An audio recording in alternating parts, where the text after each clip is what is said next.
दोस्तों, क्या कोई 5000 साल तक जिंदा रह सकता है? विज्ञान और तर्कशास्त्री कहते हैं बिल्कुल नहीं। किसी इंसान का इतने सालों तक जिंदा रहना मुमकिन तो नहीं है। हम यही मानते हैं कि कोई इंसान या कोई जानवर इतने सालों तक जिंदा नहीं रह सकता। लेकिन हिंदुस्तान में एक ऐसी जगह है जहाँ के लोग हर रोज ये दावा करते हैं कि कोई पिछले 5000 सालों से भटक रहा है और कभी कभी लोगों से अपने जख्मों पर हल्दी और तेल लगाने के लिए मांगता भी है। कई लोगों ने इन्हें देखा है। इन लोगों का मानना है कि महाभारत काल का ही ये कोई व्यक्ति है, वह आज भी जिंदा है। इस व्यक्ति का नाम है अश्वत्थामा। इन्होंने महाभारत के युद्ध में कौरवों की ओर से युद्ध किया था, लेकिन अपनी एक गलती के कारण इन्हें एक श्राप मिला, जिसके कारण ये दुनिया खत्म होने तक जीवित रहेंगे और दर दर भटकते रहेंगे। तो आइए जानते हैं इस वीडियो में क्या है इसके पीछे की सच्चाई। क्या अश्वत्थामा आज भी जिंदा है? ये कहानी सच है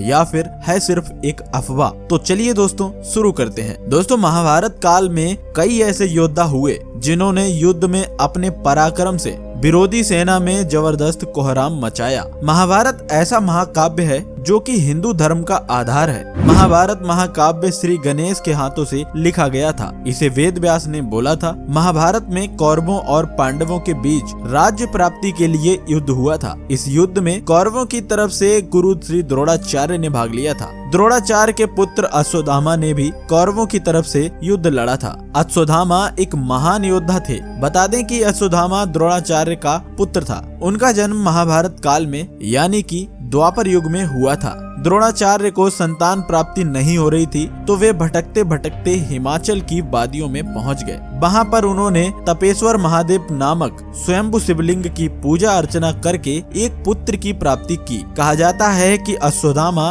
भगवान शिव के ही अंश थे। जन्म लेते ही अश्वत्थामा ने ऊंचे सुर में घोड़े की तरह हिनहिनाने की आवाज निकाली। ये आवाज सभी दिशाओं और युगों में गूंज उठी और तभी आकाशवाणी हुई कि इस विशिष्ट बालक का नाम अश्वत्थामा होगा। अश्वत्थामा के सर पर एक मणि थी जो कि उसे किसी भी राक्षस, असुर, मानव, जानवर, देव के सामने निडर बनाए रखती थी। अश्वत्थामा के सर की मणि उसके जन्म से ही थी। इनकी माता का नाम कृपि था। कृपि और द्रोणाचार्य ने काफी संघर्षपूर्ण जीवन व्यतीत किया। अश्वत्थामा को दूध भी पीने को नहीं मिलता था। इससे ये सिद्ध होता है दोस्तों कि अश्वत्थामा ने अपना बचपन जैसे तैसे करके बिताया। लेकिन जब वे मित्रों के बीच में रहते तो वे झूठ बोलते थे कि मैंने तो दूध पिया है। उनके पिता ने जब अश्वत्थामा की ये अवस्था देखी तो उन्होंने खुद को इसका दोषी माना और वे उसके लिए गाय की व्यवस्था हेतु स्थान पर घूमकर धर्म युक्त दान के लिए भटके,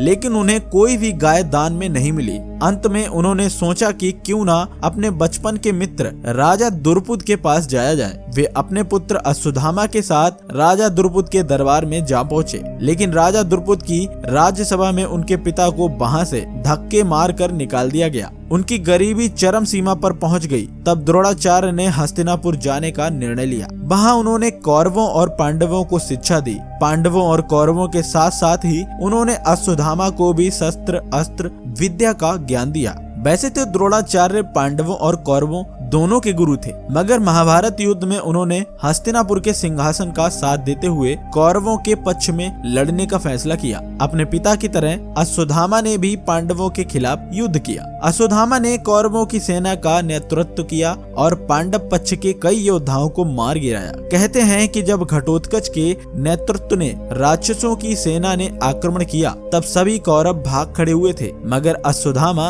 अकेले वहां खड़ा रहा और घटोत्कच के पुत्र अंजन पर्वत को मार गिराया। अश्वत्थामा ने घटोत्कच को भी घायल कर दिया। ऐसा माना जाता है कि युद्ध के समय उन्हें किसी भी कौरव या अन्य योद्धा की जरूरत नहीं थी। द्रोणाचार्य और अश्वत्थामा ही एक समय पांडवों की सेना पर भारी पड़ रहे थे। तब भगवान श्री कृष्ण को युक्ति आई। उन्होंने सोचा कि क्यों ना गुरुदेव को बल से नहीं बल्कि छल से पराजित किया जाए। दरअसल द्रोणाचार्य का वध करने के लिए श्री कृष्ण ने पांडवों से अश्वत्थामा की झूठी खबर फैलाने के लिए कहा।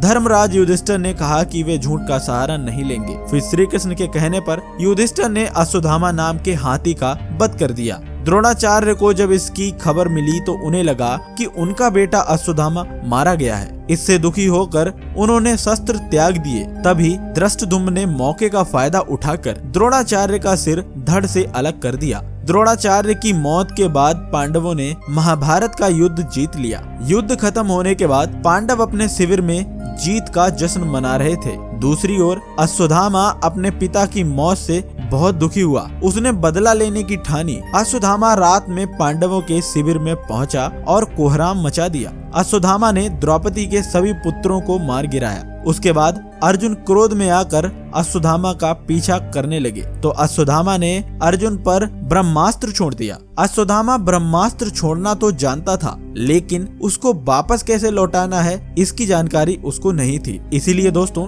इसे रोकने के लिए अश्वत्थामा ने ब्रह्मास्त्र को अभिमन्यु की पत्नी उत्तरा के गर्भ की ओर मोड़ दिया। अपने सभी पुत्रों का वध होने से द्रौपदी बिलख बिलख कर रोने लगी। अर्जुन अश्वत्थामा को पकड़कर द्रौपदी के सामने ले आया। द्रौपदी ने अश्वत्थामा को माफ कर दिया, मगर श्री कृष्ण ने उन्हें माफ नहीं किया और अबोध बालकों और स्त्री की हत्या को अधर्म बताते हुए श्री कृष्ण ने क्रोध में आकर अश्वत्थामा के माथे पर लगा मणि निकाल दिया और कलयुग के अंत तक उन्हें पृथ्वी पर भटकने का श्राप दे दिया। बताया जाता है कि मणि निकल जाने से अश्वत्थामा की सारी शक्तियां चली गईं और तब से लेकर अब तक अश्वत्थामा के माथे से लगातार खून बह रहा है। उनके शरीर पर महाभारत युद्ध के घाव हैं जो अभी तक नहीं भरे हैं। श्राप मिलने के बाद अर्जुन ने उन्हें अपमानित कर शिविर से बाहर निकाल दिया। महाभारत युद्ध समाप्त होने के बाद कौरवों की ओर से सिर्फ 3 योद्धा बचे थे, कृप, कृतवर्मा और अश्वत्थामा। कृप हस्तिनापुर चले गए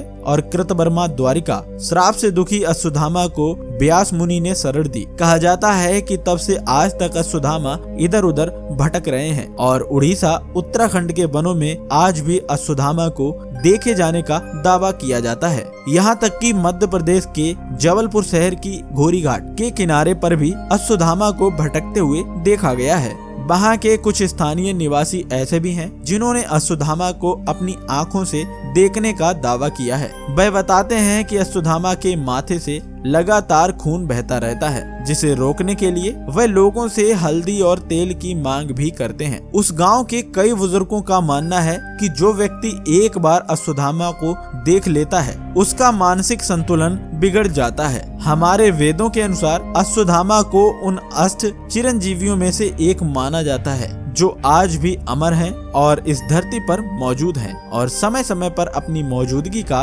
एहसास भी हमें कराते रहते हैं। कई लोग दावा करते हैं कि हर दिन शिवलिंग पर ताजा फूल और जल चढ़ा हुआ मिलता है। सूरज ढलने के बाद असीरगढ़ के इस किले में किसी को रुकने नहीं दिया जाता है। सब जगह ताले लगा दिया जाता है। पूरे किले को बंद कर दिया जाता है। अगर फिर भी वहाँ कोई आ सकता है तो ये तभी संभव है जब किसी के पास दैवीय शक्तियाँ हो। दोस्तों, आपको अश्वत्थामा के जिंदा होने के बारे में कैसा लगता है? अगर आपको इसके बारे में कोई जानकारी है तो आप हमें कमेंट बॉक्स के माध्यम से बता सकते हैं। आशा करता हूँ कि अब आप समझ गए होंगे कि अश्वत्थामा की कहानी क्या थी। अगर आप दोस्तों ऐसी वीडियो देखना और चाहते हैं तो आप हमारे चैनल को भी सब्सक्राइब कर सकते हैं। हम आपको मिलेंगे एक और नई वीडियो के साथ। तब तक के लिए धन्यवाद।